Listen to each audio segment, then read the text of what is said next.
All right. What's going on, guys? So, right now it's 11 a.m. Okay, pretty late in the morning here, and I'm just waking up, obviously, right? As you guys can tell, and the reason why I'm up or I'm waking up at this time is because last night I fell asleep at 4 a.m. around 4, a little after. I was up thinking about the draft, right? I couldn't sleep, just thinking about all the different draft day scenarios, right? Potential teams trading up, teams trading down, players that could possibly fall. I actually read a little rumor that's been kind of going around Twitter saying that the Atlanta Falcons have interest in moving up with the Jets and have talked about, swapping picks here. I don't know how much I'm buying that because I feel like this late into the process, this is kind of smokescreen season, if you will. There's like a lot of fake rumors out there. Plus, there was never really anything. It just didn't seem serious to me. And I'm not saying it can't happen, but just at this point, I don't think the Falcons are going to be trading up like in the next day or two.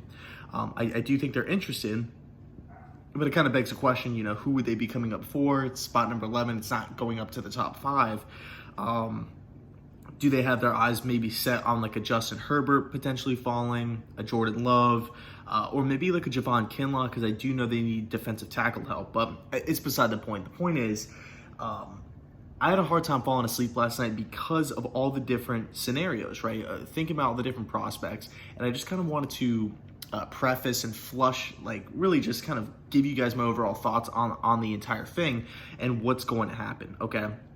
So here we go. I'm really being pulled in two different directions here, right? We have the side of offensive line, and then we have the side with wide receiver, okay? And of course, cornerback is in the mix too, but believe it or not, I actually prefer the round 2 cornerbacks over the round 1 cornerbacks. And Jeff Okudah is the number 1 corner in this draft, but I do like Johnson from Utah and Gladney from TCU a heck of a lot better than CJ Anderson, than AJ Terrell out of Clemson. These guys, Christian Fulton. I like the round 2 guys because they have a lot of production. They have a lot on tape. So if I'm the New York Jets, I'm thinking either offensive tackle or wide receiver round 1. I wouldn't select a cornerback at spot number 11. I really would not. I would wait till round 2 because I feel as though the value's better and quite frankly, the players are better. But here we go. Like I said, I'm being pulled into two different directions. We have the camp of offensive linemen, and then we have the camp of wide receivers. And this is kind of where I stand, all right? And I was talking to my buddy Matt about this. Shout out to Matt. He's actually one of the first people that found the channel. He lives over there in England, a good buddy of mine. He's kind of has the mindset of taking an offensive lineman, right? We need to protect Sam Darnold. Look at some of the successful teams over the past decade.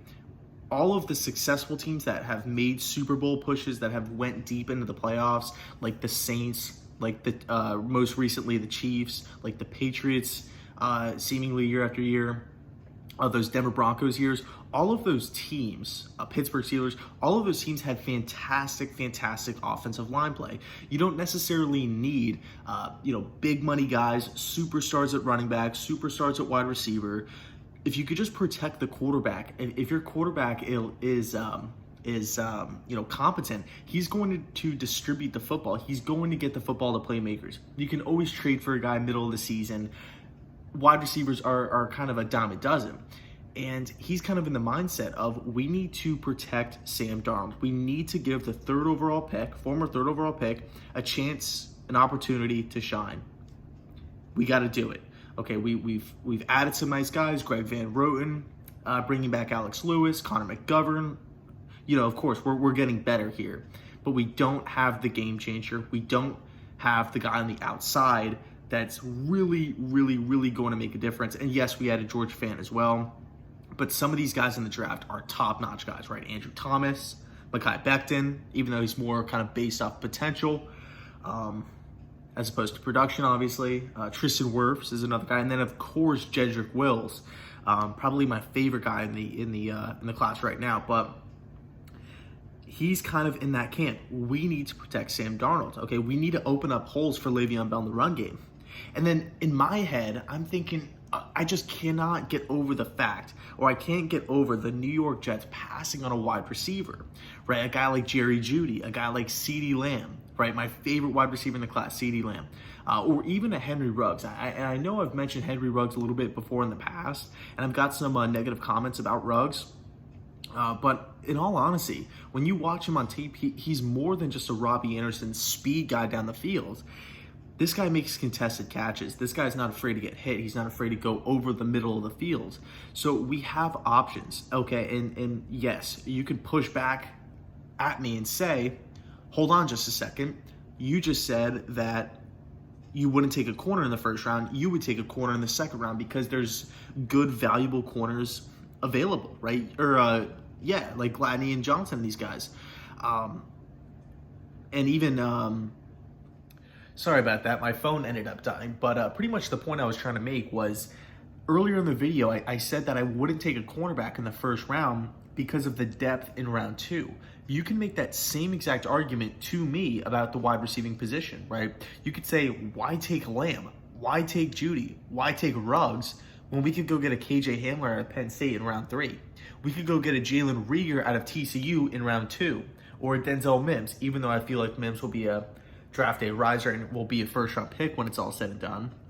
Beside the point, I digress. Or even a Tyler Johnson, an impactful player in round 4. You can make the same exact argument to me that I just made to you, okay, about the cornerback position.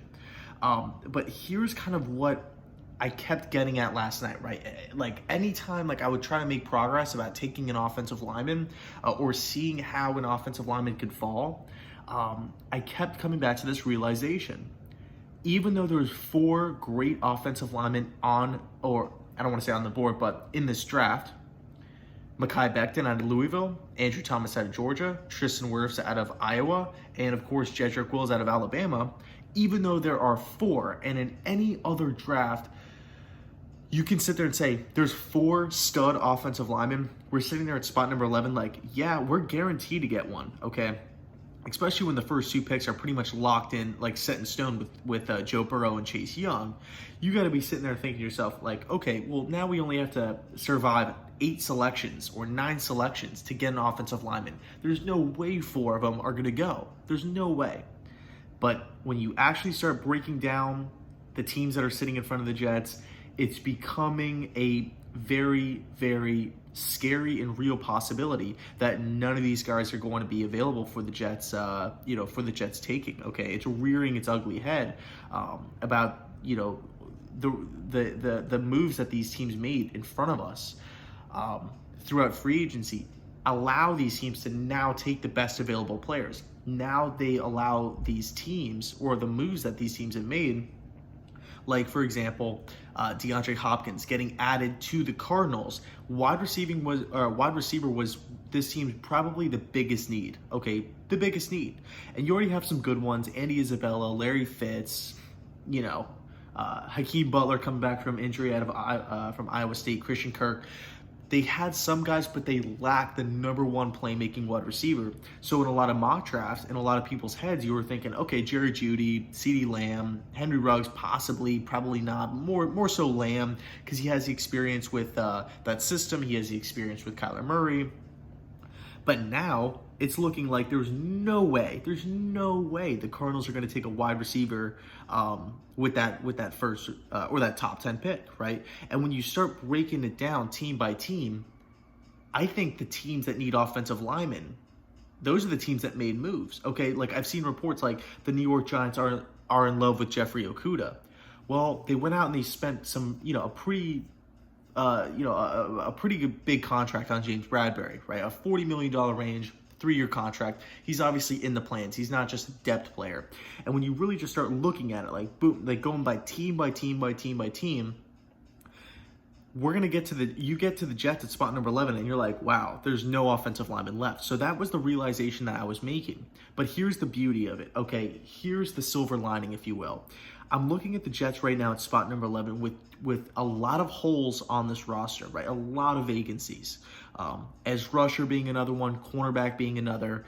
We all know offensive line and wide receiver, and even backup quarterback to a certain extent, but nobody's taking it back up with the first round. But if there are no offensive linemen on the board, and we have the luxury of taking our pick between every single wide receiver in this class. This is a draft and of course it's not a fact, it's just projection. This wide receiving class is projected to be one of the best in a long time. Probably since the year that it was, Mike Evans and Odell Beckham, and who else was in that class? Jarvis Landry, Kelvin Benjamin off the top of my head, Sammy Watkins, I think, as well. That draft was loaded, okay, at wide receiver. This is a comparable class. Everybody's saying that these two classes are really similar as far as wide receivers go. So if the Jets are at spot number 11 outside of the top 10, and we're sitting there desperately needing wide receiver help, and we're like, okay, we have our pick at any of them, I think that's a good spot to be in. I really do believe that, okay? And I do think it's relevant, okay? It is relevant to talk about, offensive linemen possibly being out of the conversation. I know a lot of Jets fans have their heads set on Jedrick Wills. They have their heads and hearts set on Tristan Wirfs, okay, or an Andrew Thomas. And I keep seeing Andrew Thomas fall in these mocks. I don't get it. But when it's all said and done, this is just my overall hunch. I think all 4 offensive linemen are going to go off the board. I do believe that. And I think the Jets are going to have their choice between Jeudy, between Ruggs, between Lamb, and I think the Jets are going to go with Lamb at spot number 11. And I know a lot of Jets fans will compromise, and they're going to say, it fills a need. He's going to be a beast. I love Lamb, but we really need to protect Sam Darnold. How can CeeDee Lamb impact the game if Sam Darnold's getting sacked? How can Jerry Jeudy impact the game when Le'Veon Bell can only rush for 1 yard per carry? It's not possible. The offensive line is the engine that makes the car go. It's the straw that stirs the drink. We don't have an offensive line. The good news is we're getting better on the offensive line. I hope these guys pan out. I definitely have a lot more faith in this line as opposed to last year's line, because we still had guys like Beachum and Brian Winters and whatnot. Like, I'm not sold on those guys. And you guys know me. You guys know I loved the Khalil and Osemele signings. Or the Osemele was a trade, obviously, but you guys know what I mean. I love those acquisitions, but nobody really foresaw or was able to see that, this injury dispute with Kelechi Osemele and then Ryan Khalil just completely falling off a cliff. Nobody really saw that coming. So I like this line a lot better. I think we'll be okay. Okay, I really do think we'll be okay. And knowing Adam Gase, knowing his offense, it's kind of like gimmicky. It's like a lot of short passing, like a lot of like getting the ball out of the quarterback's hands quickly, a ton of bubble screens, a ton of just screens overall, slip screens. I think CeeDee Lamb fits into that offense perfectly. Same with the Henry Ruggs, more than a Jerry Jeudy. I love Jerry Jeudy. I don't want there to be this negative context around Jeudy because I love him. And for most teams, I feel like Jeudy would be the better fit. But I feel like in more of this kind of like spread out, kind of a lot of shotgun, a lot of quick passing, CeeDee Lamb is probably the option for what Gase and Loggins want to do on offense. And that's also kind of, now that I'm thinking about it, it's also like the perfect medicine or the perfect way to combat a bad offensive line is to get the ball out of your hands quickly.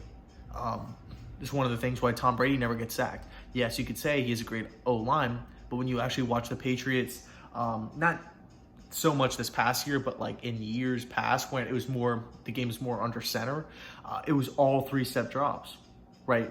1, 2, 3, as soon as the back foot hits, there's no hitch. It's just balls out. Balls out to the wide receiver. So that's kind of my overall thoughts. Let me know your thoughts down below in the comment section. I don't think there's going to be an offensive lineman for the Jets to take at spot number 11 or worth spot number 11 because I've seen, there are guys that I like. Niang out of TCU and Josh Jones out of Houston. I was really high on him for a long time. I'm not sold on Austin Jackson. I don't think he's going to really pan out, but that's my thoughts. Let me know yours down below in the comment section. And as always, thanks so much for watching, and go Jets.